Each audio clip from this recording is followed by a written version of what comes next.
Murphy for Backlighting in Los Angeles. Welcome to today's webinar. I'm joined today by my colleague, Kat Covell. Hey, Will Murphy. A 1 p.m. webinar today. Hopefully that fits better with your schedule. Maybe, maybe not. Let us know in the comments section at the end of the webinar. It's 4 o'clock Eastern time, so maybe that appeals to some of the East Coast viewers that are at kind of the end of their work day, although maybe many of them are just starting work and they're not at the webinar. Anyway, hope you're enjoying these webinars. The feedback is very welcome. Please invite all your friends.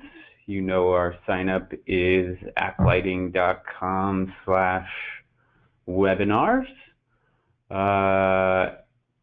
Maybe you noticed we posted a couple more of the recordings, special masters, and user profiles.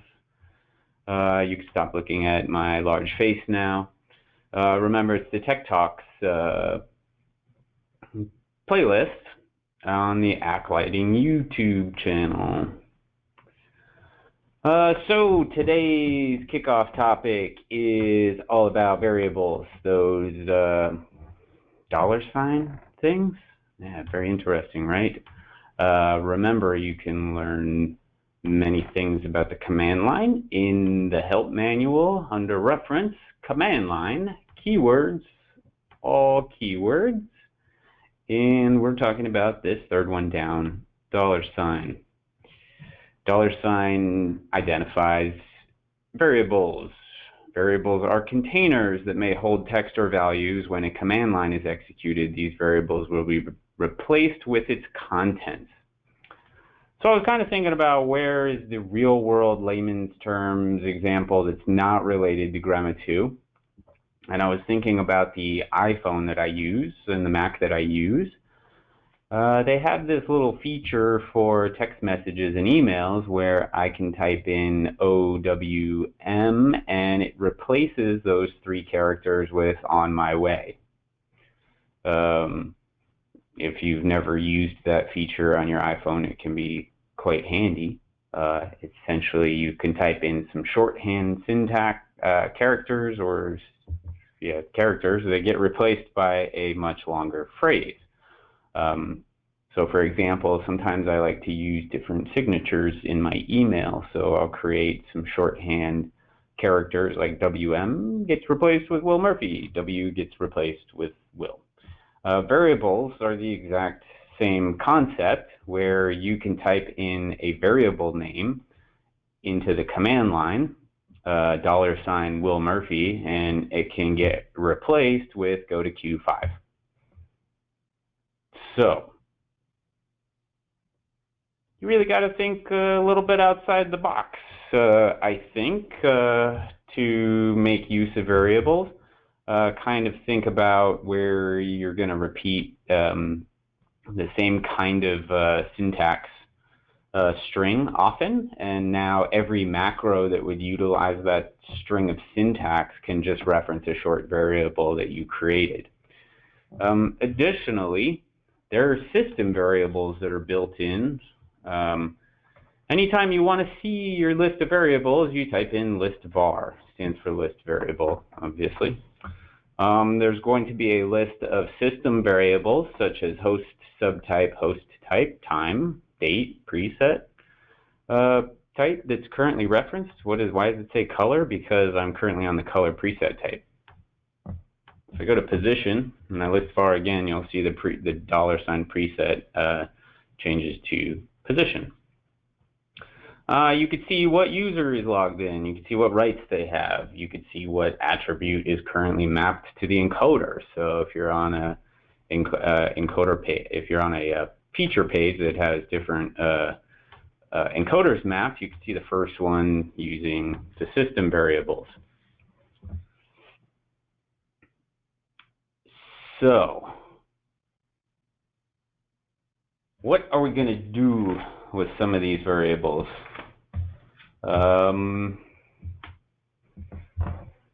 The most common one I think I hear about is actually used to off all pages except for the current page. And thankfully we have a system variable that knows what page you're currently on. You'll see this $ fader page equals 1, means that you're on fader page 1. If I go to, say, page 3 and I list var, this variable now knows that it's on fader page 3. Before we implemented these system variables, you used to have to create this fader page reference yourself. So you'd have your song macro that would jump you to page 5, and it would write to the variable that you're on page 5. But now this is a predefined macro. So if you have not used predefined macros, just edit an empty macro, load predefined, and scroll down to off. And you're going to find off page minus current page. So what is this doing? This is offing executor 1 through 100 page, executor 1 through 100 page through. So there's no starting page, no ending page. It means all pages minus $ fader page. Well, what does that mean? It means that when the command line processes this, it replaces $ fader page with the actual value of the variable, which is page 3. So if I just type in $ fader page, you'll notice it executed the number 3, which doesn't do anything, so it's going to produce an error. But if I actually run this macro, remember the macro says fader page, but it replaces that with the number 3. Therefore, because the fader page is a system variable, anytime you change pages, this gets rewritten. And now any macro that would reference what page you're currently on. It's a great way to build macros that reference the fader page instead of you having to build 20 macros for your 20 different pages. Maybe you can just build one macro because the variable is dynamic.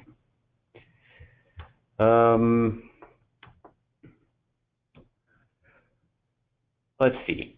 A very interesting kind of out-of-the-box thinking associated with variables is one that I made myself. So this counter.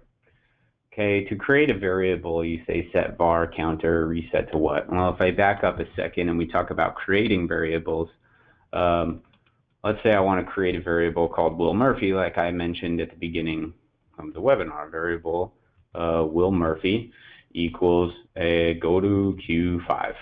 Maybe that's the Will Murphy queue. I put quotations around it because anytime you're going to have spaces, you're going to want to put quotations, and we'll list var, and the variable now equals go to Q5. So if I say $ Will Murphy, that string of text gets actually processed in the command line. The nice thing about this is that maybe you have a macro that changes pages for you, and if you're dynamically changing what you don't want to always type in go to Q1, you could just create a variable. So that's a simple example of creating them. How do you delete them? You just set them to nothing. So Will Murphy equals quote quote. There's nothing there, and now if I list var, the Will Murphy variable is gone. So in this macro, I create a variable called the counter, and this is going to keep track of what I'm doing. And the parentheses give me a pop-up. So I'm going to reset the counter to a value. All right, so I'm going to type in this reset to what? I want to reset the counter variable to 1. If you look back here, my counter variable $counter currently equals 24, so I'm resetting it to 1. And that macro actually executes the syntax set var $counter equals 1. Now what am I doing with this? I'm applying color, a preset, to the next fixture in the range that I currently have selected. Okay, so watch this. This macro that I wrote it's going to hit next, and 101 is going to get set to orange, 102 is going to get set to yellow, 103 is going to get set to red. Okay, and I should have actually turned these on so you guys can watch this actually do stuff. Let's actually back up a second. Select all these again at 100 so you can see them. Reset the counter to 1, and now one macro allows me to automatically call a preset with one click. So how am I doing that? I'm using variables. Okay. It uses the next keyword, which steps through the fixtures in my current selection, and I put it at preset 4.counter. Okay, so preset 4, this is preset 4.1, this is preset 4.2, 4.5, 4.7. The little counter variable gets in the macro gets replaced with the actual number. So therefore I have at preset 4.3, at preset 4.4, at preset 4.5. Okay, and then we need to add to our counter. We need to add 1. You could add 2, you could add 5. Add var $counter equals 1 is adding basically a +1 to my current variable value, which is allowing me to step through the presets.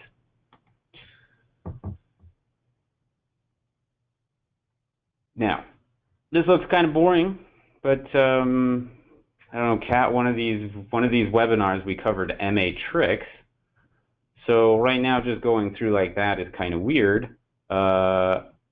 Therefore, I'm going to reset and do like interleave of 2, reset my counter to 1, and now boom, boom, I have set half. I've quickly alternated, knowing that my 2 colors, orange and yellow, are the first 2. So what I'm showing you is just examples. Whether this is real world, would you use it in a show? I don't know. It depends on what presets you have in these locations. Could do kind of an interleave of 4 with wings of 2, and this, interleave of 4, wings of 2, reset my counter to 1, and apply until I get through all of those. And I have a mirrored selection with wings. If I do like wings of 4 here, reset my counter to 1. What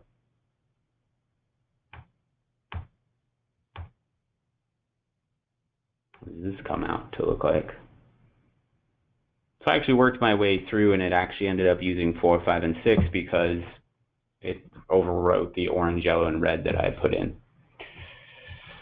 Kat, am I doing a good job at explaining this a little bit? Yeah, makes complete and total sense. Kind of seems handy. You have to remember that the variable is getting replaced, and I'm using addVar to step through those. We have the off page minus through. Another example that I wrote up here was a label tool. So I scrolled down to presets 15 through 23. Okay. It's the same concept, but what I'm doing here is I'm using a variable called label and having it start with the label color preset and a space. The addVar keyword in this case is not adding a number, but it's adding digits, basically characters to the end of the variable. So when you're using numbers with addVar, it does math, like an addition and subtraction. Whereas when you use, if you have a string of text associated with addVar, it adds that string of text to the end of the existing variable.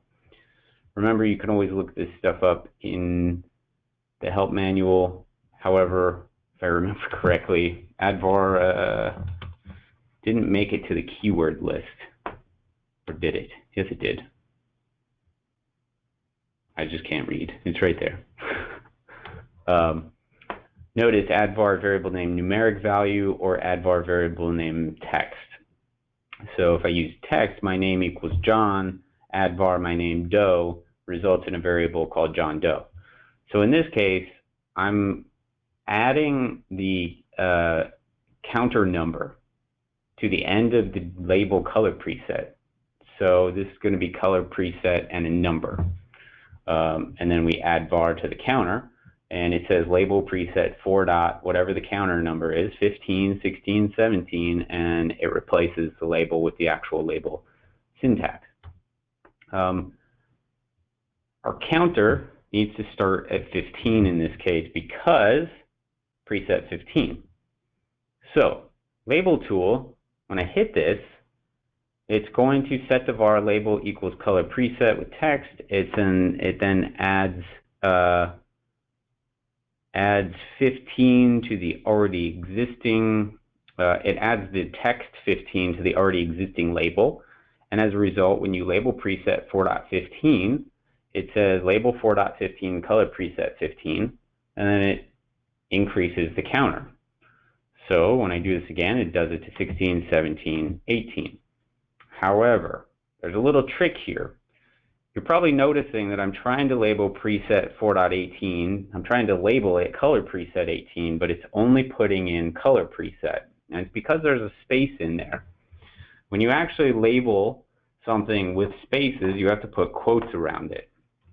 So if I manually do this, label preset 4.20, I'd have to say color preset 20 with quotes. So you should put quotes around your variable in order to have it processed with quotes instead of without quotes. Now, in your brain, you might think, okay, quotes around the variable. Let's take a look at how this doesn't work. It's illegal. It's because you're trying to label a preset with a $sign because it's processing this as a string of text. It's not even recognizing it as a variable. So a little trick, I have to point this out to people all the time, so I'm pointing it out to you. You have to put the $sign and then wrap the variable name in quotes. And now everything will work very nicely. Color preset 21. So because the $sign, the $sign is outside of the quotes, the actual contents of the variable get quotes around them. So when it's processed on the command line up here, there was no quotes, but down here there's actual quotations, so that the entire string gets applied as a label to the presets. So to make this all look nice, I would say start at 15, and then I'd use my label tool to work my way across, and now all my presets were labeled very quickly, just like that. This macro is something that you could carry around with you for certain. An additional component of variables that's very helpful is conditional conditions. And you could do conditional macros, for example, based on the status of a variable. So if I look at this, this is where the square brackets come into play. So if we go back to our help manual, we have the $sign here for variables, and then we have square brackets. Square brackets are conditional statements. If my variable is equal to 5, I want you to off page 3. If my variable is less than 5, I want you to go to Q1. If my variable is greater than 5, I want you to go to Q35. Okay. Remember the two arguments A and B are not compared as numbers, but as text strings, character by character. So example 61 is considered to be greater than 599 because 6 is larger than 5. Keep that in mind. It can be a little frustrating when you're trying to compare numbers and you realize that it's character by character. It's not processed as a comparison for a actual multiple digit number. So in this situation, I called my variable the checksum, and if the checksum is 0, I want you to go to Q1. If the checksum is 1, I want you to go to Q2. So let's see what our checksum is right now. Now list var actually lists everything. There's a nice little example here. $sign. Hey, list var keyword. List var does all the variables. List var using the asterisk, which is a wildcard, says list all the variables that start with F. So I'm going to say list var C, and it's going to list all the variables that start with C. My checksum is equal to 1. As a result, if my checksum is equal to 1, you're going to go to Q2 because this string of syntax after the first conditional statement is ignored because the checksum does not equal 1. So in my Q list, I'm going to go to Q2. If I set the checksum to 0, now when I hit the same macro, it's going to go to 1. So you can do conditions and have your system do stuff based on these conditional statements. This is where the system variables become kind of handy. If you have a macro that contains information that doesn't work with on PC, but it's local to an actual console, such as like setting the desk light intensity, you can check the host subtype. Is it on PC or is it a light, full size, ultralight? You can have certain macros or strings of syntax only run depending on which user is logged in. So I can create a macro that has page change requests by a user that's currently logged in on the local desk where the macro actually runs. I can check what executor is selected. So only do stuff if the executor.1.30 is selected. So I would do something like $ selected exec equals 1.1.30, then off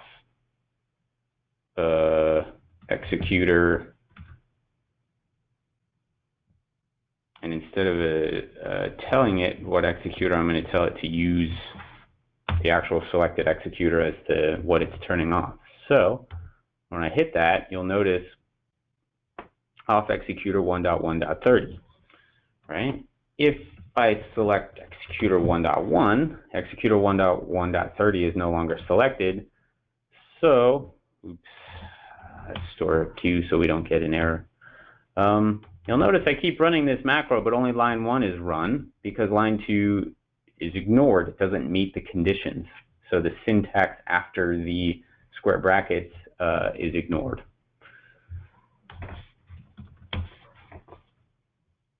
You can check what page you're on. Something interesting, you can see how many fixtures you currently have selected. I want to show you an example of what I might do with this. If you have some syntax that runs based on the number of fixtures that you have selected, we can put that number into, let me store another Q here. If you guys have ever used this loop count function, I want to loop to Q1 and 3 times. 1, 2, 3, and done, right? This is where selected fixture count can become helpful, because if you have to run syntax based on the number of fixtures that you have, I could say something like assign Q2 executor 1.1 L count. Yeah. So this syntax, I assign a loop count to the loop count field. If this is kind of a dynamic thing, I don't, let's see, the command might be at preset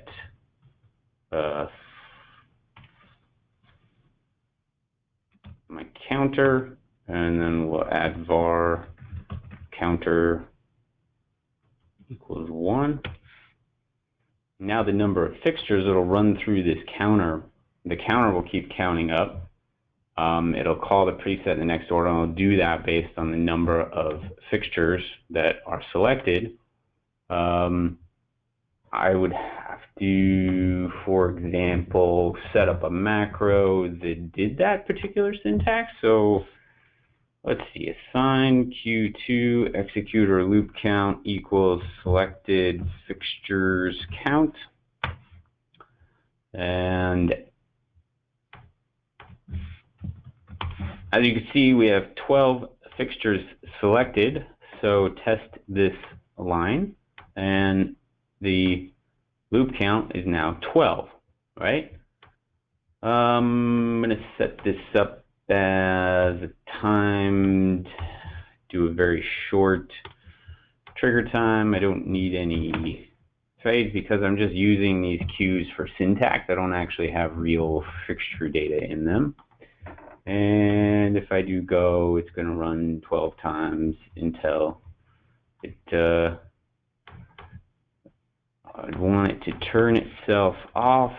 And do you remember this mode here, release? So if we try this again, it's going to run 12 times and then release itself. So this will assign the fixture count to Q2, and then we want to go execute or 1.1 to actually start this loop process. Let's see if this works.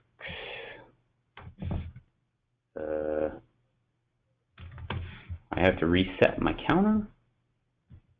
I'd actually reset the counter in this macro. So set var counter equals 1 because I'm always wanting it to reference the first preset. And then we do that.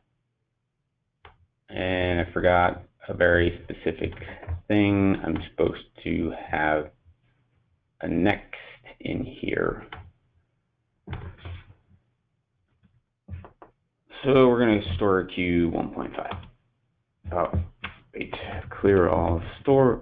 I don't think I typed that right. Clear all store Q 1.5.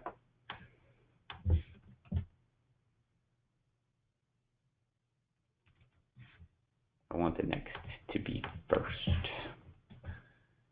Control X is a copy paste to, that didn't work. Control C, I meant, is copy paste to Control C. Control V to paste. This works on the console as well.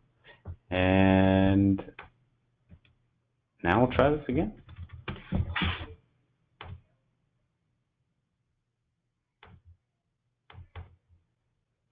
I forgot the time to follow.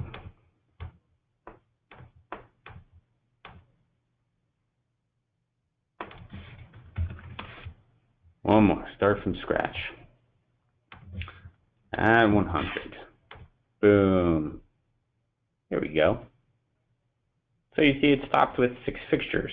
Whereas if I did the same thing with 9 fixtures, run the same macro, it's going to step through each of those. Or maybe I only have 3. The nice thing is that the macro references the selected fixture count and steps through. So there's an example of system variables. There's a whole heck of a lot of stuff you could do with this. I don't really find myself dreaming up what I want to do with variables until the opportunity arises that I realize I'm going to be repeating stuff. So feel free to throw some questions out of this about some weird stuff that you're trying to do, and I will, on the spot, try to dream up how a variable might be advantageous for this. I also know there was a couple questions submitted during the registration process, so we're going to answer those as well. All right. First question that we got during the registration process would be, hey Will, I forgot how to copy one fixture's current programmer status to another fixture. This is known as at copy. This is very, very easy to remember because you already know how to do it. You select a fixture. What happens? You put it at 100%, right? Or you have a fixture selected. You put it at 50%. If you want to put a fixture at a preset, you click on that preset and it says at preset 4.19. If you want to put a fixture at another fixture, it's the same exact thing, at fixture 101. And that's how you at copy. You do it all the time It's no different than anything else in the desk. The way the Germans design is total consistency. So hopefully you can use that relationship that you know how to put a fixture at a percentage and you know how to put a fixture at a preset.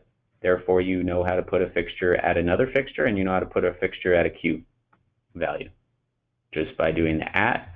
A lot of people make the mistake is that they just say at 101. Remember, put the identifying keyword in there, otherwise it's going to assume you're talking about intensity. Cool? Cool. Hey, Will Murphy. What is a good practice to keep your preset? I know most people keep one fixture unpatched in their show. You should actually go back and watch one of our previous webinars because we did actually cover that. Remember, you can go to the Tech Talks YouTube channel. I explained that and show you in this first preset manager. We talk about creating preset references. So the objective here is auto-create. You're going to create a preset reference for, say, your alpha spots for the 101, all the presets associated with that. You create the reference, and then you export the fixture profile to your USB stick. And you can now delete all the 800s from your show. When you're ready to use those again, you import that particular fixture profile. You go to create presets from a reference, and it brings back all your presets for you. This is also actually explained in a bulletin. Create preset reference and storing them to a fixture type. So I'd urge you to go to our support tab, go to Gramma 2, and go to create preset references and storing them to a fixture type, and all your questions will be answered. And if you get stuck anywhere in the step process, remember you can email support@aclighting.com. Cool? Cool. We have a variables question. Cool. Do variables carry over in save files if I move to a new desk or after I shut down? Yep. List var. Anything that you create, counter, checksum. Did I do it on? Oh, Will Murphy. All right, that one that I created called Will Murphy. I deleted it already, but equals, go to Q5. When you save the show file, that's saved with the show file. That also that's a global thing. It's the same as presets. Presets are global, variables are global. One thing I forgot to cover is this is global variables. That's all I really use. I have a suggestion of that any variable that belongs to you that you don't want anybody else, accidentally using. I usually use my initials, so I'll do like WM counter equals 5. So set var WM counter equals 5, checksum equals 0. So now when I list var, I know all my variables start with WM, and I can use that cool little feature W asterisk to list everything that starts with a W. Now the console does support user var. So instead of set var, you'd set user var. So if I set a user var, this is associated with the user profile that's currently logged in. Set user var cat equals hello world, and list user var is listing all the variables associated with the current user that's logged in. It's a little bit more finicky with the user vars because they're associated with your user profile. Therefore, I would suggest keeping them as global vars. And one thing that can be troubling is that if you use a lot of variables in your macros and you intend to take these to other show files, they don't transfer. Therefore, WM counter, WM checksum, Will Murphy. Build a macro that creates all of these for you. Okay, so that they're preset anytime you go to a new show. You can also read up about this set user var. It's a user-specific variable. All the same rules apply, but it's user var instead of list var. I just use global variables with WM? Good question. Changing topics again, we have a couple preset questions for you.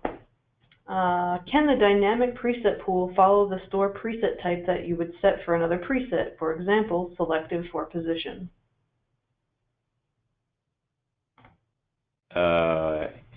It does, I believe. Dynamic, so if I go to position, you'll notice my default store mode is selective. If I go to color, my default store mode is global.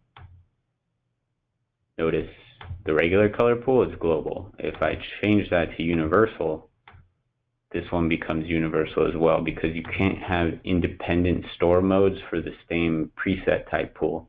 So whether you're using the dynamic or a static preset pool, the default store mode is the same. In order to reference that, though, remember that your store options in this show, for example, it's set to selective. You'd want to change this to preset type default and save this as your store options. Therefore, when you store a color, it creates a global preset type because that's the default store preset type. And if you store a position, it's going to be selective. And dimmer, it's universal. Okay? Cool. I have another preset question. What is the simplest way to make universal color presets? Probably the auto create menu. Auto create. Additional presets.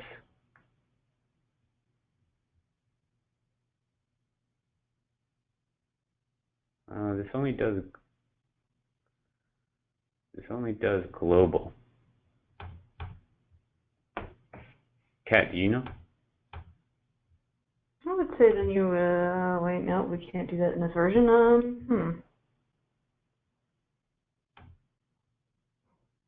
That's weird.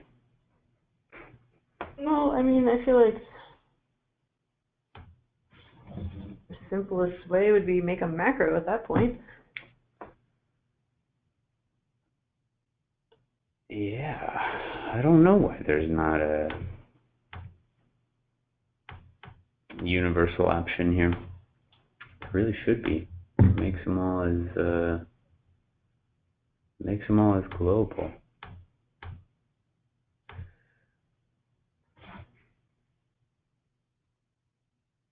Well, I guess you could use my handy loop function here. Basically, and my counter variable. If I let's see, this hue saturation that created a bunch of these looks. I think I made it. Yeah, I made it work with the. I made it work with this alpha spot. So I would modify this to store. Oh, I'd have to have two counters. The source counter and the destination counter. So add preset. That's going to call the preset. We're going to add to the counter, and we're also going to store to preset for destination counter. And then add var destination counter. If I wanted to start storing to 48, I'd set var destination counter equals 48. My regular counter needs to start at 24. And so we don't want to next. We just need to take that fixture, put it at preset for the counter, which I started at 24, remember, 24.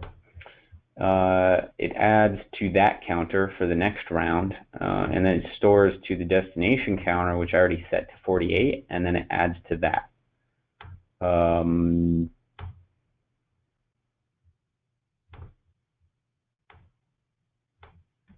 going to add a little U at the end here, which is a store option. If you don't remember how to get to store options, store / question mark / oh, I have to do that differently. It's not /U. Is it /U?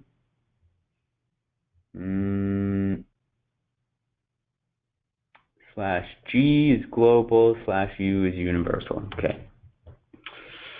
Let's see if this works. Wait. Oh, that didn't work. Add var You have to add a no confirm.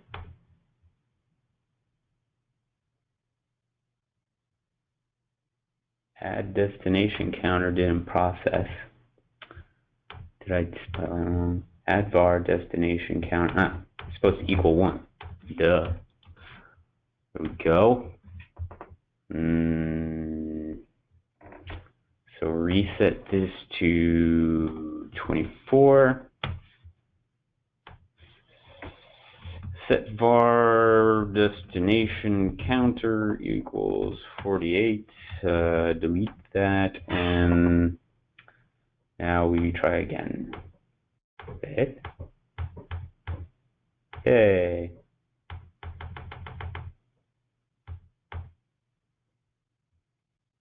Now scroll down in the pool, and now I have all the same colors but in universal form. If we look at that again, at preset, it's my counter. That's my source, telling it the source preset that it's calling. It's adding 1 each go around, and then I have store preset to the destination counter, which is the destination preset. /U forces it to be a universal preset, and then I count up that with 1 as well. So I did a small number of these. Remember, auto create, you could set up to 36 different hues and 20 different saturations, which will give you 721 presets of colors that you could choose from. And remember the trick that I showed you earlier.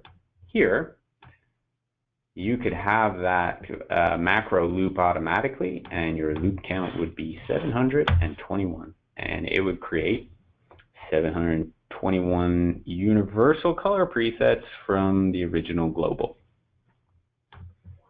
Cool. This is why variables become handy, because it is possible even if we didn't implement it as a feature. There's one more quick one if you want to get to this, even though we're at time. Yeah, we're at time. We'll take one more question. Is there a way to stop a macro from running if you've accidentally clicked it? Yeah, off macro.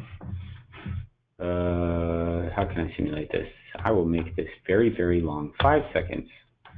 Cool. It is running. Yay, off macro. You could use the hard key too if you wanted to. It'd be easier with the hard key. Off macro. You'll notice it shows up in your off menu as well. So you can actually go to macro and off all macros. Oh, I didn't do it fast enough. So off menu, off macro. Yeah, some people you could quickly do off macro through. If you use a lot of macros in your show, if you run the risk of doing that a lot, you know, make a macro yourself that is for off macro through. Yay, it offs all my macros. Cool? Cool. Yeah. By the way, one thing about that off macro, you notice that little play symbol got stuck. I usually make the off macro through my first macro so that I actually will say, I don't want to off the macro that's turning stuff off. So I say off macro to through. And then I run this, and the macro that's trying to run to turn everything off, such as off pages and macros and other things, doesn't turn itself off in the middle of doing that. I love that question. I've gotten that question before. People are like, I created this great off macro and it doesn't work. And it's like, well, you're offing it while you're trying to run it. All right, you guys, it's been spectacular. I hope I twisted up your minds with variables. I also hope that they made a little bit of sense. They can be very powerful in speeding up your life. You have to spend some time with them. Hopefully watching me spend time with them confirmed why you have to spend time with them. They're not automatic. You got to play around with them. And if you have a particular idea that you're working on and you get stuck somewhere, feel free to email support@aclighting.com. We will see you next time. Happy programming. Happy programming!